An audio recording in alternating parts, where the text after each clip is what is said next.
I feel good, you look great, I like you, I can't wait. A first time, a first date, you're so fine, I'm so late. You sip wine. Saudara-saudara, tuan-tuan dan bapak yang amat dihormati, ini satu pendedahan yang mengejutkan berkaitan dengan tangkapan SPRM. Siapapun juga penyangak, perasuah, jerung perlu ditangkap.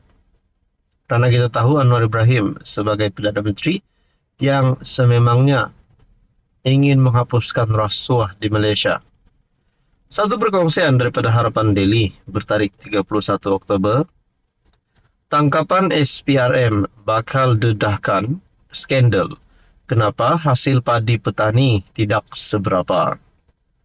Tangkapan oleh SPRM terhadap seorang eksekutif pemasaran kepada sebuah syarikat yang dorman tetapi mendapat kontrak RM1.8 bilion pembekalan baja dipercayai akan mendedahkan skandal pembekalan baja tidak bermutu kepada petani selama ini.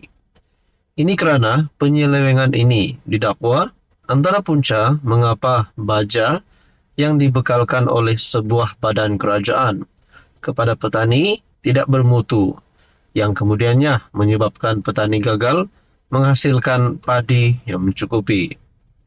Bagi aktivis media sosial yang giat membangkitkan isu penyelewengan dalam sektor pertanian, Syamuddin Ghazali atau Syamgaz, isu ini akan mendedahkan apa yang berlaku sebenarnya selama ini. Pembangkang PN duk pertikai beras putih tempatan tidak cukup di pasaran. Zaman mereka jadi kerajaan 33 bulan, duk bekal baja subsidi, tidak ikut spek 15,000 tan kepada pesawah hingga hasil jadi rendah takpa pula. Kesannya tahun 2023 tidak cukup beras, kata beliau menerusi Facebook. Adakah di sini sebenarnya apa yang PN pertikaikan sebelum ini berkaitan dengan beras putih tempatan tidak mencukupi di pasaran adalah bermula daripada pemerintahan mereka semasa menjadi kerajaan 33 bulan. Adakah terlibat penyelewengan di kalangan kepimpinan PN ataupun sebenarnya mereka yang tidak mengurus dengan baik semasa mereka menjadi pemerintah? Itu hanyalah menjadi persoalan. Kementerian Pertanian dan Keterjaminan Makanan pula sedang memberikan kerjasama kepada SPRM susulan pembongkaran kewujudan kartel dalam pengagihan dan perbekalan kontrak baja padi dianggarkan bernilai 1.8 bilion. Menterinya Datuk Seri Mohamad Sabu berkata, beliau mengalu-alukan siasatan oleh badan berkenaan yang dijalankan ke atas Pertubuhan Peladang Kebangsaan. Saya amat mengalu-alukan siasatan oleh SPRM yang dijalankan kini ke atas nafas. Saya juga ingin memberi jaminan yang KPKM akan beri sepenuh kerjasama kepada pihak SPRM untuk melengkapkan siasatan mereka. Saudara-saudara, berkaitan dengan ini, apa komen anda? Tuan-tuan dan puan yang amat dihormati, ini satu lagi berita yang pasti bagi saya mungkin ada agak memalukan sedikit. Adakah sebenarnya kepimpinan pembangkang ini takut dengan Anwar Ibrahim? Adakah sebenarnya kepimpinan daripada Perikatan Nasional ataupun pembangkang ini sebenarnya tidak berani untuk bersemuka, apatah lagi berdebat dengan Anwar Ibrahim, apatah lagi di dalam sesi soal dan jawab? Nah, mungkin itu menjadi pertanyaan kepada setengah orang. Saudara-saudara, ini perkongsian daripada Harapan Daily bertarikh 29 Oktober.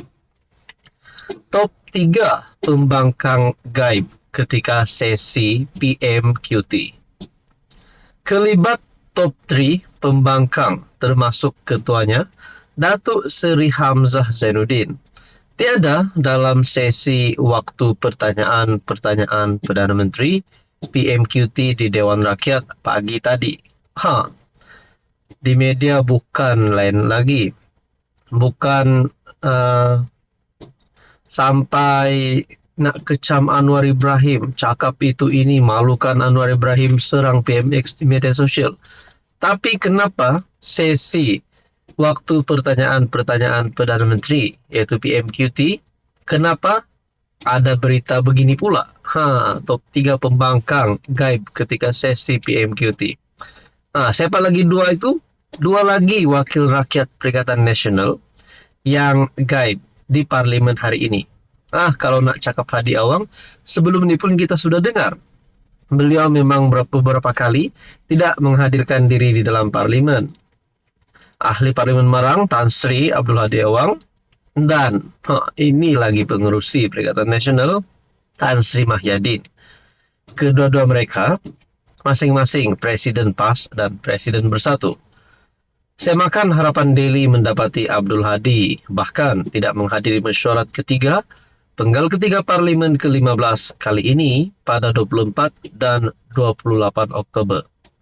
Hari ini lebih mengejutkan, hampir semua kerusi utama di bahagian depan blok pembangkang didapati kosong. Ini mungkin satu perkara yang memalukan. Jadi bagaimana dengan pengundi? Bagaimana dengan rakyat Malaysia? Apa komen Anda sekiranya Anda sudah mendapati bahwa top 3 ini tidak hadir sesi PMQT, dan juga di dalam kenyataan ini lebih mengejutkan, hampir semua kerusi utama di bahagian depan blok pembangkang didapati kosong. Macam mana nak jadi kerajaan kalau begini? Macam mana nak tumbangkan Anwar kalau hadir di parlimen pun, kepimpinan utamanya pun saja tidak hadir semua. Rata-rata menyifatkan pembangkang gagal memanfaatkan peluang bersemuka secara langsung dengan PM semasa sesi PMQT dalam mengangkat suara rakyat. Antaranya pengguna X, Amer Hamzah, menulis pembangkang sebagai hanya bercita-cita besar mahu menjadi pemerintah. Ada juga berpendapat jika berada di barisan belakang dalam blok pembangkang, pastinya malu setiap kali hendak berhujah melawan PM. Bos-bos aku tak muncul nak lead dalam parlimen, malu. Tapi itulah pembangkang tidak otak, kecam Drap Ramon. Sikap pemimpin utama pembangkang yang tidak menghadiri sesi PMQT dianggap sebagai hanya baling batu, sembunyi tangan. Ketidakhadiran top 3 pembangkang dianggap bukti bahwa blok oposisi sekarang gagal melaksanakan peranan mereka sebagai semak dan imbang. Saudara-saudara, ini pasti satu berita duka cita untuk kepimpinan pembangkang. Jadi rakyat Malaysia, Anda boleh tahu siapa yang terbaik dan siapa yang mungkin tidak layak untuk jadi kerajaan selepas ini. Apa komen Anda?